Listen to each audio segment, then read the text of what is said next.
جمعې ورځ به او د محرم د عاشورې لسمه ورځ به د عاشورې لسمه د جمعې ورځ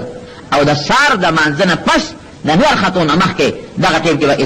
اسرافیل علیه السلام شپېلې ووایي چې شپېلې ووایي دې شپېلې سره به د ټولو خلکو نه څاګانې والوځي ختم به شي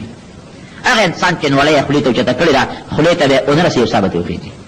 هغه انسان چې کپړی ګاډ ته خوره کړې ده را وبه نن غاړې یو ساه به ترې وځي هغه انسان چې هغه خپل حوض لیوه هغه به په هغه خپل خټه وال نه کړي چې ساه به ترې وځي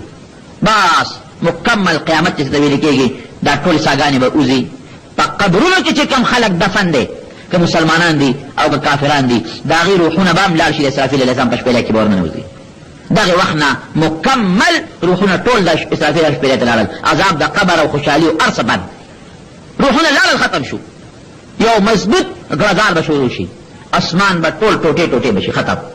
ځمکه به داسې والوځي لکه دا مالوچ چې دا پاغوندې دا مالوچ باندې هوا راچو په تاسو خیالي که نه د پنبې دا مالوچ په دې سخته سیلۍ کې په دې هوا کې تاسو دا خواره واره وینئ غرونه به ختم شي دا سپومۍ به ختمه شي لور به ختم شي ستوري به ختم شي قیامت کې څه ته ویلې کېږي هېڅ شی به پاتې نه اوبه او هر څه ختم ټول هر څه به ټوټې ټوټې دړې وړې به شي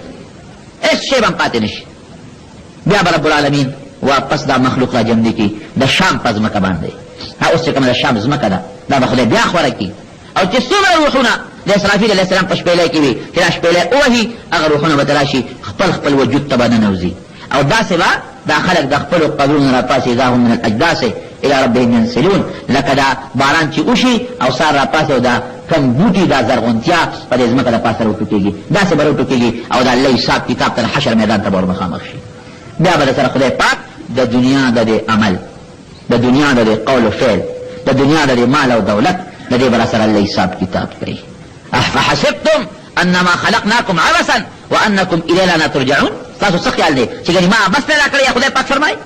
ما ته باندې دوباره ستاسو اړو پیشي بیا ونشي دا چرې نه کېږي دومره نظام الله پیدا کړی دی موږ به خدای ته مخامخ کېږو الله به موږ نه تپوس کوي څه دې ویلي دي او څه دې کړي دي او څه دې ګټلي دي او څه دې خرچ کړي دي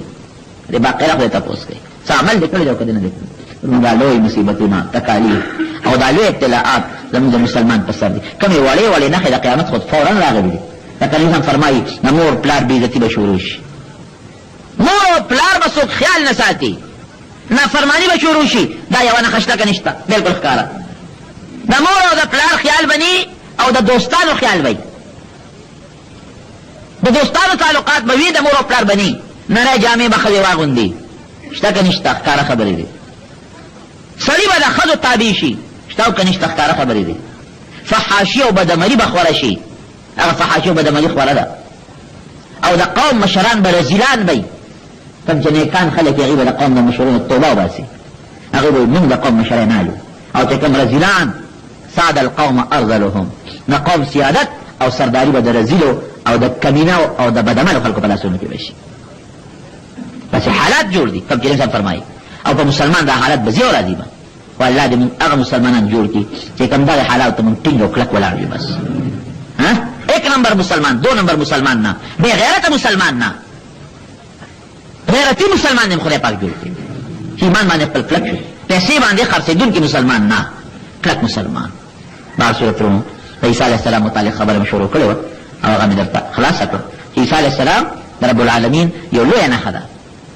ان مثل عیسی کمثل آدم علیه السلام بې مور او پلار پیدا او د خدای پاک بې پلار نه صرف د مور نه پیدا کړی